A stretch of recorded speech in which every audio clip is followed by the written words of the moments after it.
Bangladesh courier technical training centre Dhaka. আমাদের এই জায়গাতে C7 6G পজিশনে জব করছে। আমাদের এই জায়গাতে কোর্স হচ্ছে সম্পূর্ণ ফ্রিতে 4 মাসের কোর্স। আর যারা আছেন দেশের দূর দূরান্ত থেকে। হ্যাঁ, আপনি কি করতেছেন? স্যার আমি 6G পজিশনে পাইপ ওয়েল্ডিং করতেছি। পাইপ ওয়েল্ডিং করতেছেন? কতদিন যাবত করতেছেন? স্যার বিগত 4 মাস যাবত। আচ্ছা, এই জায়গাতে কোর্স করতে কোনো টাকা লাগছে? না স্যার, সম্পূর্ণ ফ্রি। এই জায়গাতে কিভাবে জানছেন আপনি এই জায়গাতে যে ফ্রিতে কোর্স হয়?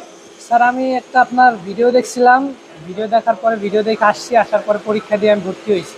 আচ্ছা আচ্ছা আচ্ছা, ভর্তি হতে তো কোনো টাকা লাগে নাই না? না স্যার। এখন আপনি কাজ শিখে কি করবেন? স্যার দক্ষ হয়ে বিদেশ যাওয়ার ইচ্ছা আছে স্যার। মানে দেশের বাইরে যাবেন চিন্তা ভাবনা করছেন? জি স্যার। আচ্ছা, ভালো ডিসিশন। আপনার জবটা একটু দেখি। জি স্যার। খুব সুন্দর মারছেন।